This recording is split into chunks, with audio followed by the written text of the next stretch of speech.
Welcome to Inside the Man Cave, the space where silence ends and real conversation begins. I'm your host, Pastor Nelson Dexter Jr., and this isn't just another talk show.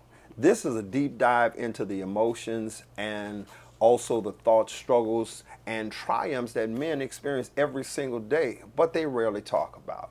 And here we're breaking down those walls, those barriers. We're throwing away the old playbooks that we normally play by or we move by. No masks, no filters. So let's challenge the stigmas. Let's bridge those gaps. Let's build some real conversation and relationships. So let's get the conversation started. I want to introduce you to a local personality here in the New Orleans area. He is a professional in the health field, and he's my friend, Brother Devron Wilson. What's up, Brother Devron? What's up, Pastor D? Good being back with you. Oh, man. Inside this man cave here. I'm excited about what's going to take place on tonight. You know, you always have some great conversation and great topics, and so I'm excited to dive right on in, and I'm appreciative of the opportunity to be back inside this wonderful set. Well, Dev, let me tell you something. What we're going to be talking about tonight is really going to be what I think is going to be helpful to a lot of people. In this series, I want to really empower men to make good decisions and live fruitful lives. That's what the Man Cave is really all about. And at the end of the day, we still want to do it with having fun. Right. So today's topic is one that's called masculine manipulation. Tough topic. That's a tough topic. You know what I think that when it comes to, I want to say this to people that's watching. I want you to keep the right perspective. When we dive into this conversation, I want you to kind of be open-minded to what we're going to be talking about, because manipulation is not always overt, right? Especially when we're talking about the masculine manipulation that we're going to be dealing with on tonight. And so it really begins early in life, you know, as little boys, really. Yes. And so there's moments of transparency that we have to deal with. And so I'll give you one of my examples. Okay. Right. So I was a young guy, man, when I was a little boy. When I say little boy, teenager rather. And I started drinking, man, with my friends. And during that particular time, you know, in our lives, it was a big thing to show how manly you were and being able to outdrink the other person, right? And so you don't ever want to quit.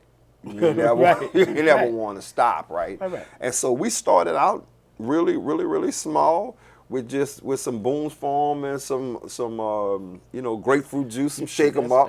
Boom Farm. Yeah, some Boone's Farm and some shake 'em up. But then as we got older, man, it just evolved, right? And it progressed to something worse. And I got to the age and to the stage where I was in high school, man. I was drinking Jack Daniel's straight and chasing it with Budweiser. But the friends that I had that was around me, man, they would push you, man. You ain't this and you ain't that. Right. If you didn't drink like that. And so I didn't ever want to show that I was weak. I was weak, Yeah. man. So I hit mine too, man. I took my shots, right? Chased it with Budweiser or whatever. And in a lot of ways, that was masculine manipulation. You know, my manhood was manipulating me into doing something that at my age, at that early age, man, I shouldn't have even been indulging in, right? And the question is, where you get the money from that for that? So you're doing all kind of stuff just to be able to hang out with the fellas and to prove your manhood. You know, I like that because you gave a very practical definition of what masculine manipulation is. But if you look at it in the textbook, the definition is exactly what you say, but it's a little dressed up. So that definition says masculine manipulation refers to behaviors exhibited by men to gain control or influence over others through emotional or psychological tactics rather than direct confrontation. It is influenced by societal norms that may encourage such behaviors.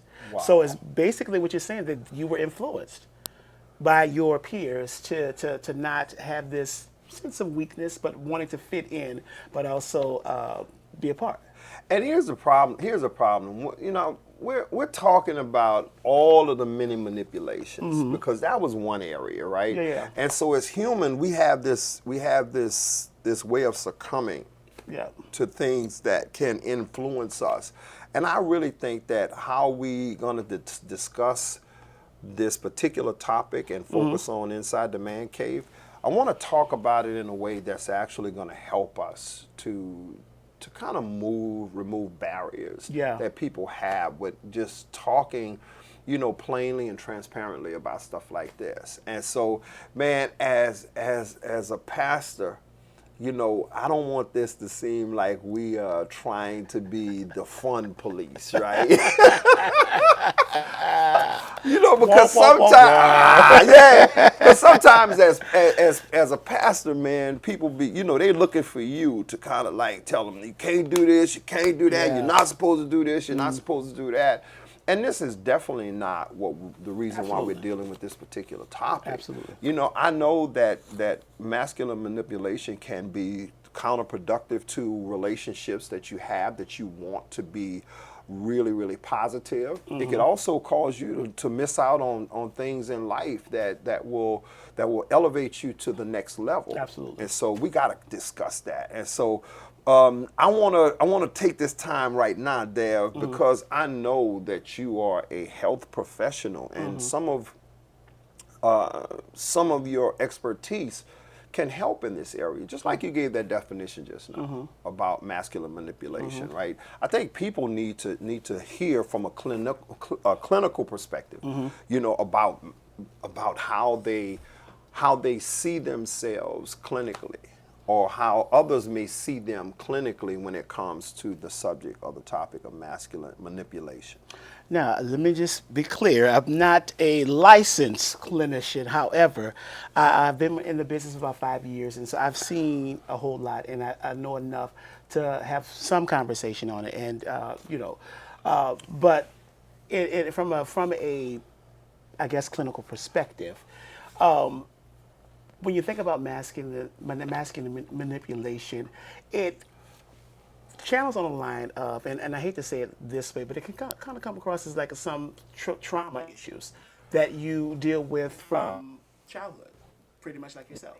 And it builds from there. So, like, you know, you have people who are diagnosed with your PTSD, you know, you go to the military or whatever. But in the sense of this conversation, it's things that have happened as a child, or things that have happened in your your teen years, that has spewed over into your adult years, that spews over into relationships, and you're trying to navigate through relationships with your partner, your wife or your girlfriend, or vice versa, boyfriend, husband, and you're trying to navigate that, but have never really delved deep into the root of why you are displaying or acting upon this particular topic that we're discussing tonight. Now, let me tell you something, man. I had an opportunity to have a men's fellowship. Now, this was last year, you know, earlier part of the year, rather. Yeah. And then that fellowship, we dealt with this particular subject, masculine manipulation. Now, you know what I think when I began to recall that particular setting. Let me give you the topic of Okay. the topic for that gathering was the gathering of champions. Okay. Because I believe men, we have been called to be champions. Champions, yeah. But what I'm saying is that in that setting, we did it based on a panel, right? And it was really, really eye-opening to me to hear the experiences that some of those men had, right? Especially the panelists, because I had a couple of ministers with me on the panel, and just to hear their experiences and how similar that they are to others. But then also, it can help you to reflect on some of the things that happened to you, Absolutely. right? And you say like, "Ooh, man, Right, that right, was right. That was definitely a manipulation moment that I experienced, right?" Absolutely, absolutely. And so what I want to do is right now, I want to go into one of the panelists, his his opinion on an area of masculine manipulation that he experienced, right? And so let's hear from him, Check it and out. then we'll come back out and talk about it on the other side. Let's do it. I got two of them. But a lot of my masculine manipulations, I got to do it about the other side of it. I'm a little bit on the other side of it. You know, I think it's two sides to it. Some is good. You could be manipulated good, and you could be manipulated bad, by good or by evil. That's right. You know, so my most recent one I could think about is between me and my son. He was supposed to be here today. He's waiting on my brother to come get him, but he couldn't get in touch with him. But, you know, we've been having, I guess, father, son, I don't know. I can't say father and son because everybody don't go through the same things with their sons. But, you know, when he get, I had talked to Pastor Dexter. I said, well, he was a little disrespectful. He said, you kind of disrespectful or disrespectful. There ain't no in between, you know. And so it was an incident that happened, and it kind of bothered me. You know, it bothered me for days and days and days until finally one morning I was laying in bed, and it was like the Lord just started talking to me. He said, well, you know, you're not going to really get over this until you address it, you know. So I said, all right. I got up, and delayed that morning I called my son, about 7 o'clock. I called him, and I said, well, let me talk to you for a minute, man. You know, I said, well, man, I'm not against you. You bone of my bone, flesh of my flesh. You my son. I love you, you know. And so I don't want us to be going through these kind of problems, and he like, yeah, Daryl's wrong, this and that. But I said all that to say this, you know, I could have been manipulated to take that the wrong way. If I hadn't went to approach him, you know, and told him I loved him, and I didn't apologize, but I said, you know, that you was wrong, we need to get on a better page. I was manipulated to do that by something good, you know, and not take it to another level and say, well, you know, that's how you decide it's gonna be, that's how it's gonna be. You can take your stuff and you can get out, you know. Yeah, I like, man, Brother George, I like that, man, because it's not, one of the brothers said that because, you know, male manipulation can be a positive thing, right? It doesn't have to necessarily. So, Dab, Yeah. listening to Brother George, Minister George, man, his situation is not all that unique. His approach to the situation Was very unique. And one of the things that masculine manipulation does is it has a sense of control over the individual, causing them to really lash out or to act in ways that that brings a situation maybe to a level that it should not get to or shouldn't go to. And what I like, man, I like the way he handled it. What you think? You know, and I think you said that earlier on in the show about that it doesn't always have to be from a negative perspective. And what the dad did was he spent it and said, hey, we got to get on the same page. You know, I love you. You're bone of my bone, flesh of my flesh. Yeah. Well, bone of my bone is what he said, flesh of my flesh. And I like that. I like the fact that he took it from a different angle, different approach. Because you know, we all grew up in a household. At some point, I'm the man of this house. You gonna get your stuff. You gonna get out of here. You ain't gonna talk to me no any kind of way. You know. Yeah. But he didn't take that approach. He took a different approach, and I appreciate that. I appreciate the fact that he, you know, he did it where in which his son, you know, but saw him in a different light. So let's flip that, though. Okay. Let's flip that. Because what would have happened if his son would have not been in control, and his masculinity, even though that's his dad, Yeah. his masculinity would have pushed him to a place and a position where he was unable to receive from his dad. Because sometimes that's what masculinity does. Absolutely. I'm a man like you. I put my Absolutely. pants on just like you. I Absolutely. mean, you don't come at me like that, right? Absolutely. And de-escalation is something that is a tool that can be used when somebody's having those control issues with masculine manipulation. But there's definitely situations, man, where where the person that you're trying to have that de-escalation moment, if he's male, is having challenges with being able to control their masculinity. Absolutely, yeah. You know, because they're feeling like they're challenged. You know, and sitting here thinking about that, Pastor D, and this is just something that literally just came to mind right now. And growing up, you always say that it's daddy's little girl, mama's little boy. And hearing this, listen to this conversation and just thinking about what you just said, that could very well be the case while it always, sometimes, for the most part, it's always a, I don't say a push, but it's always the masculine energy of the house, the son and the dad. They're always at odds because it's always like who got the bigger pants in the house. Yeah. And I think that has a lot to do with this topic here, because with the little girl, she sees her dad as this masculine presenting energy, or this masculine presenting father figure, who is a protector, who's going to make sure she's good. Be there for. But as far as men, we know we got to get it how we get it. Yeah. So I think a lot of what we see now as teens or as adults with the men and the male child, I think a lot of that has to do with this whole masculine manipulation. Amen. The majority Listen, of it does. we are living in an age right now. Yeah. Right, where masculinity is such a challenge. It is. It is. Right? It is. You know, I don't know if you call them Gen X's or Gen Z's. I'm not with the letters or whatever. But this present generation, man, when you look at the crime rate and, you know, you start hearing about young men that are doing things that we thought were exclusive to adults, even when they're talking about negativity or crime. It's like 10-year-olds carjacking, 12-year-olds stick up robbing. You know, they sticking you up with not just knives, with Uzis and stuff, right? Right. And that particular individual, in some ways, have been pushed to be that person from a masculine perspective. Somebody's told them, in order for you to really be a man, you gotta present yourself like that. You gotta be manly. You gotta be out there, man. You gotta be doing this. Or you gotta be doing that.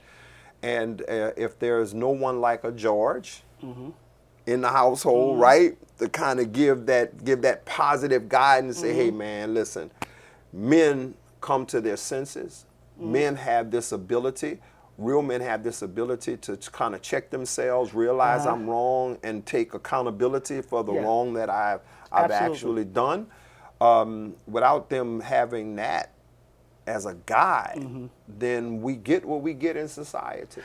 You know, and you bring up a very, very, very important point, Pastor D, in that the whole masculine piece that we have to, you know, the little boys have to present. They've been told that you have to present or do these things to be perceived as this masculine young man. Yeah. And to the flip of that, you get tagged or teased if you speak correct English as a young man, because they look at you and they question your masculinity because of you speaking correct English and trying to be the best you that you can be, because you're not showing that macho, I'm bad. Then your masculinity is in question. We got somebody else. We got another one, man. Okay, We got another brother, brother Norman Hall. We're gonna look at a clip from him, because he was able to really share an opinion on himself of one of those moments. But before we get there, I just want to say, because me and you talked about this, and the team has talked about this previously, about masculine manipulation as it relates to growing up into that particular mindset, right? And growing up, but into that particular, I guess, that culture of manhood, especially in our community, because, you know, we talk about, you know, boys ain't supposed to cry. Get up, men ain't supposed, you know, real men is not supposed to cry. You know, you supposed to be, dust yourself off. And let me give you an example of what I'm saying. The first thing we do is, if we see somebody who's a young man, who's who may be a teenager, and we see him, and he's in high school, but he's 6'2". The first thing we say, boy, I know you playing basketball, right? I know you a basketball player. And he said, no, I'm on a debate team. Right. I'm on the debate team. Yeah. It's like, okay, all right, so how are we supposed to process that? How are we supposed to look at that? But that's a misnomer. That's a good and point, we though. put that kind of pressure. And so right. now, if that's not handled correctly, now that young man thinks that the debate team is not masculine enough. Now people are viewing me in a certain way just because I have this height or this size, and that's not a good way to look at it. So Good point, let's look at brother Norman Hall, and let's see what he has to say. Let's get his take Let's check it out. on masculine manipulation. For those who might not know me, I'm Brother Norman. I come from the streets of Los Angeles, California, old school. And I had an older brother who's gangster. I mean, if anybody heard of somebody back in the day and all that, I grew up in that era. And my brother used to run with him and train him and all that. So that was manipulation right there for me, because I'm the younger brother, and I'm going to elementary school, and everybody knows that's my big brother. So they come at me talking crazy to me, and you say something crazy to me, and I'm already short, and I got this raspy voice. So you come at me, look at me crazy, or say anything to me, we gonna fight. So that's how I grew up. I grew up fighting, and then as far as manipulation, when it came to, it's like I've always felt that a man's supposed to be responsible and take care of his house. A woman is supposed to be responsible and be the woman of the house, cook, clean, and all of that. You understand that? That's how I grew up. For me, that's manipulation until I got with my current wife. Lord have mercy. And she taught me a few things. And like you, I experienced the jail thing and everything, and being short and all this other kind of stuff. I had to always fight. I grew up fighting. That was just me. Every time I turn around, somebody was challenging me or just looking at me crazy, and we gonna fight. But that's how my mentality was because of my older brothers and my older cousins. And then my mother, she took care of the household. My dad, whenever he was there, spent all the money. So I get with my current wife, and she had me one day just stay home for a week and just take care of the children, take care of the household. That changed my whole perspective. It really did, because being a housewife and all that kind of stuff is hard. And I never thought of it like that, you know what I mean? So I was manipulated all my life.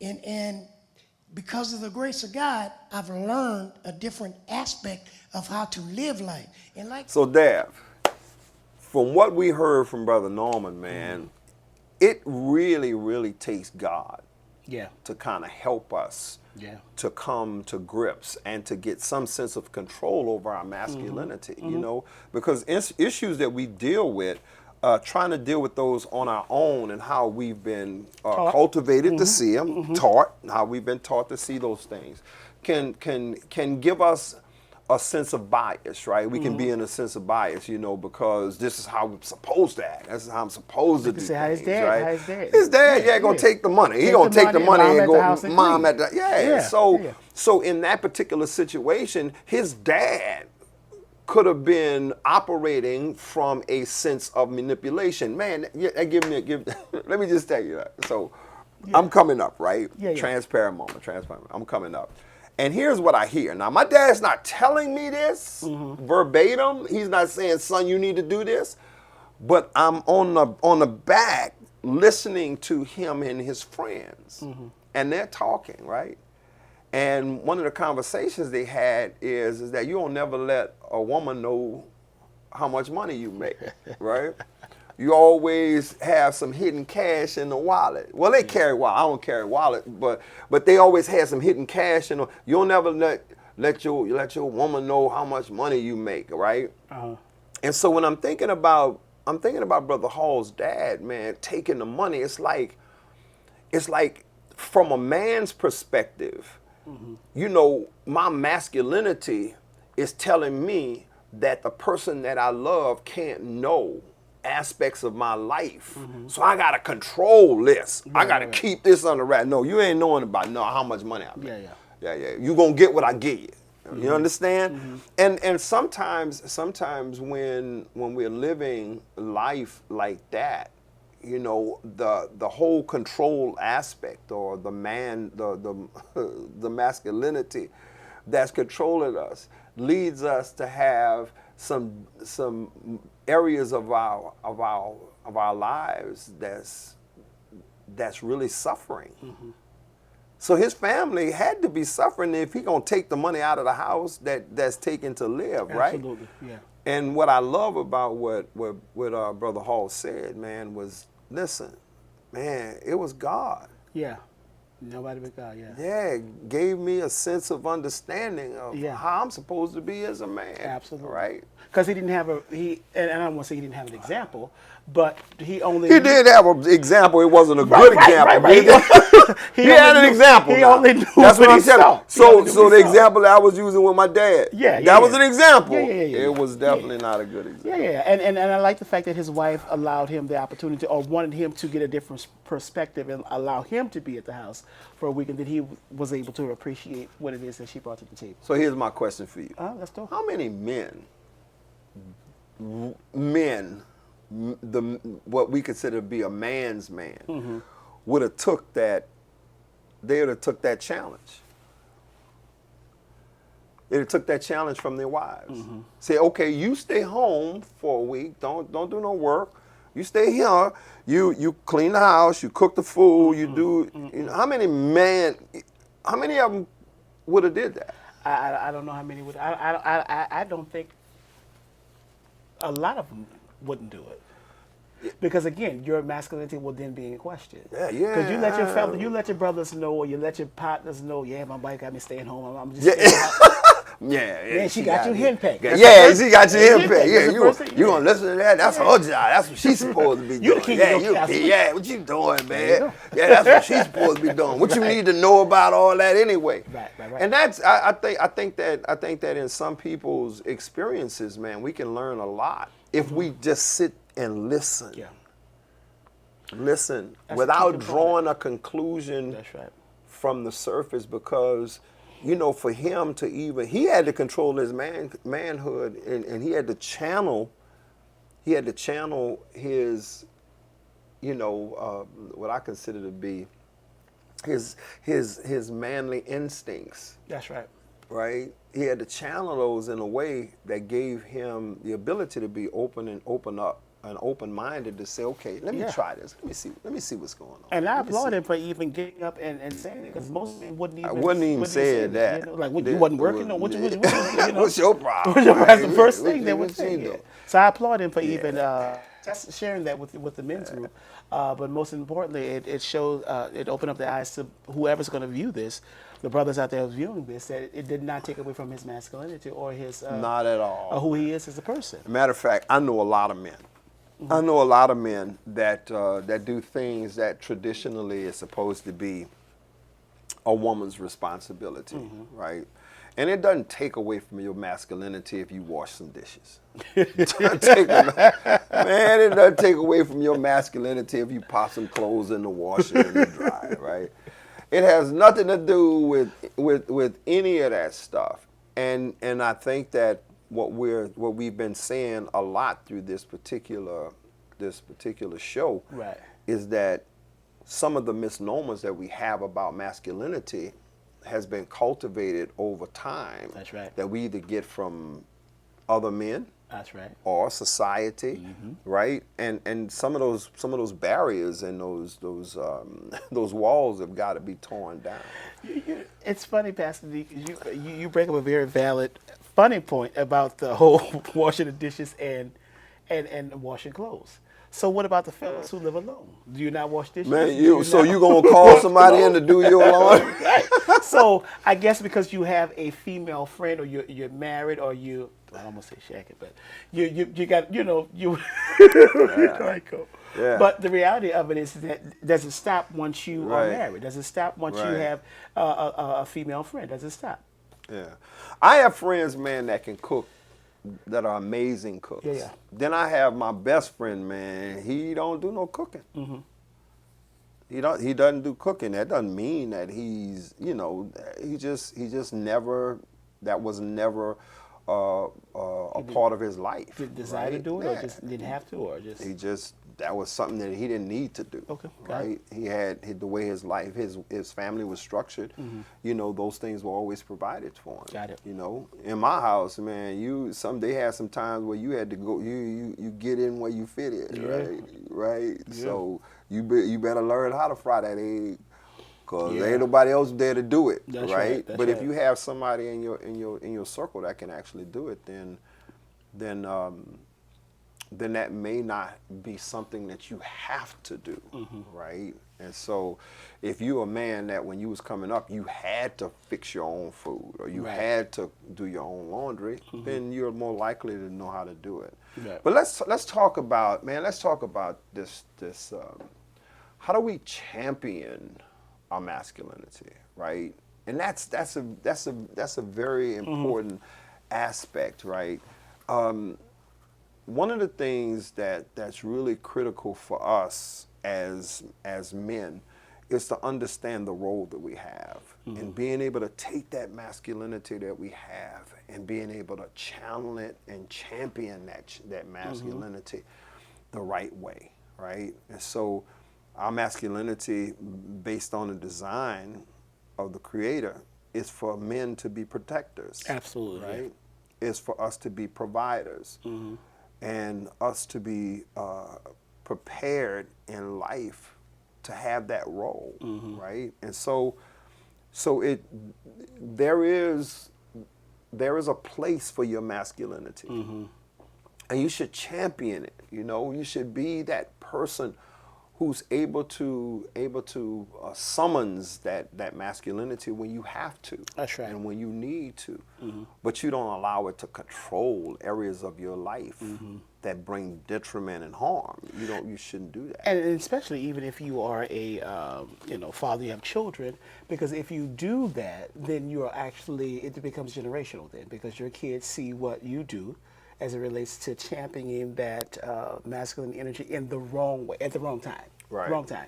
Right. And so it can become generational. So Right. I think a lot of what we saw tonight was a great way to champion that masculine energy as it relates to the two brothers that we saw earlier on in the show, in which they turned it around for something positive and something good. Now we have one last clip, man. I want to show. Okay. This is Elder Ronnie Meeks, man, Okay. and let's just get into the clip, Okay. and we'll Let's talk do it. about it on the other side. Let's go there. all the fights and because I want, man, you wasn't gonna test my man. And then when I went away to school, I had to go away for school for a Tell little them while. what going away to school meant.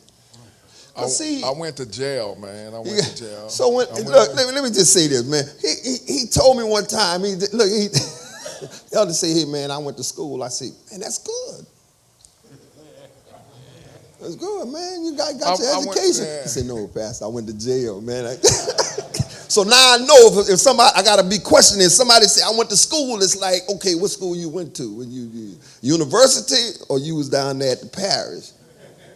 And so when you get in them type of situations, man, it's like you feel like you always need to you always got to be that man, and man, I had some incidents, like I almost lost my finger. I punched a guy in the mouth and my whole finger got infected, and I wound up in Charity Hospital, man, for like a week or so, like just trying to, man, but it was behind nothing, now because of where I'm at in my walk, you see, man, that was crazy, like, he could have wound up getting because we had shanks, like, and stabbed me, and I ain't even had to make it home to my family behind something small, like I was on a basketball court one time, And, you know, the guy, because I was, you know, I always was kind of nice sized guy, and so I'm thinking, you know, I didn't know like I had to be hard, you know, like so that, man, you too big to be so soft. Oh Lord, now you done know that's what you see. You know, so then when I started elbowing him and everything, man, you know, he run up on me, and he was supposed to have been one of them guys. He was back on the pills. Let me set the scene, because I was in the old parish with a bunch of, most of the guys that was in the old parish, you was on a serious charge. They used to call that the Rolex. You had a red band, and there was a chance that you wasn't gonna ever see the streets again. And I was on a drug charge, but because my bond was so high, my bond was like $2.5 million. So I was on it. They put me with, because of the amount of the bond, they put me with all the guys that was on murder charges, that was coming back on appeals for murder charges. And this guy, he was a box up there in Angola and stuff. But he was, you know, he was short. He was like a little Mike Tyson type guy. And so he thought he muscular, but I had that reach. Man, we on that basketball court, and he tried to run up on me. Pop, he got them. So, man, wait till we get upstairs. But I'm in a cell with one of them old cats. Man, he come reach me I call it a sword. He gave it to me. I go in that cat cell. We get upstairs because my manhood. I'm like, man, what's happening? Oh man, we leave that on the court. All right, but that's it. That could have went foul. It could have went foul. Like like I said, I could have jugged him up and been in Angola for the rest of my life, or he could have jugged me up and sent me home in a box. So you think about all that stuff. Wow.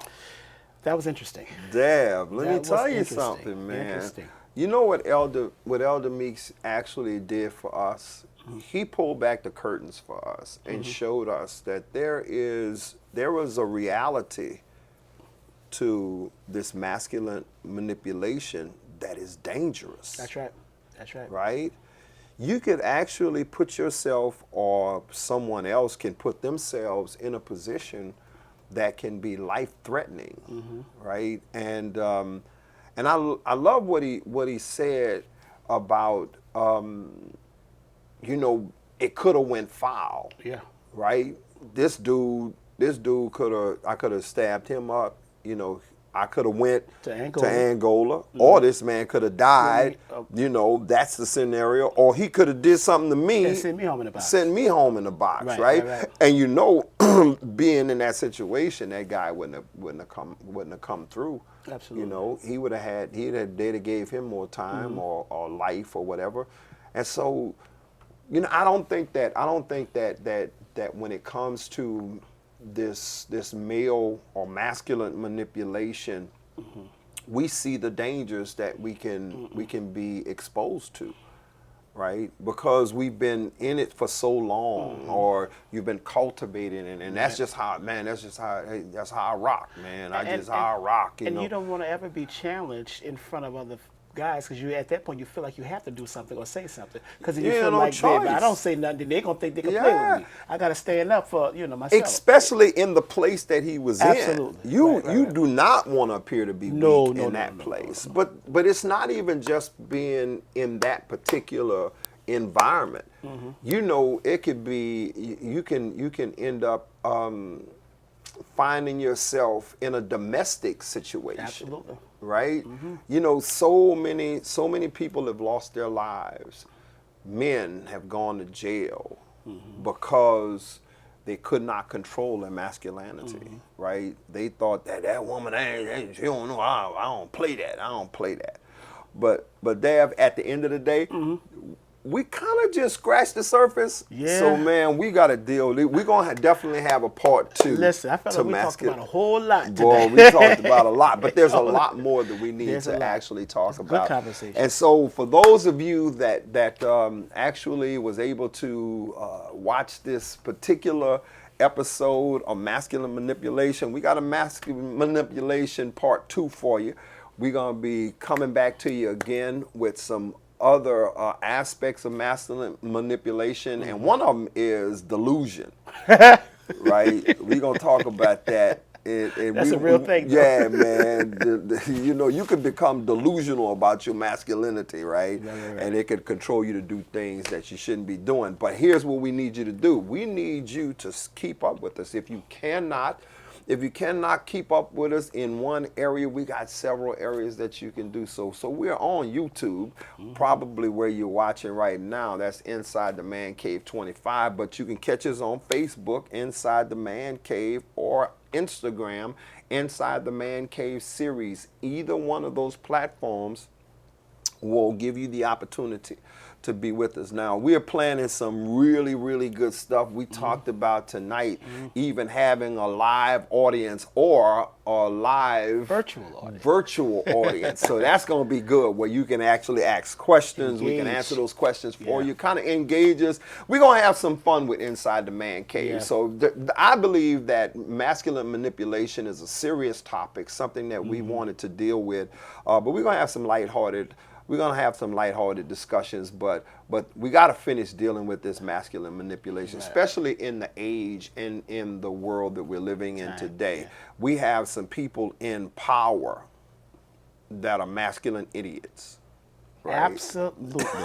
Masculine idiots. Yes. You know, and they're in positions that has put them in a position to think that their masculinity is something that everybody else is admiring, when in actuality we're looking at you and saying, dude, you crazy. That's a classic definition of this topic, but I'll stop there. Yeah. You know, you delusional, dude. Absolutely. Dude, you delusional. But without mentioning any names, we're going to get back into it. I want to take this opportunity to really thank you for tuning in, but also I want to thank the staff, man. We got a great staff that's behind the scenes. Appreciate them for all that they do. Appreciate Devron, thank you for joining me on this second episode, man. Appreciate it. And I'm looking forward to it. I'm looking forward to being back again with you guys. I'm Pastor Nelson Dexter Jr., your host of Inside the Man Cave, the series. We'll see you again in the future. God bless you.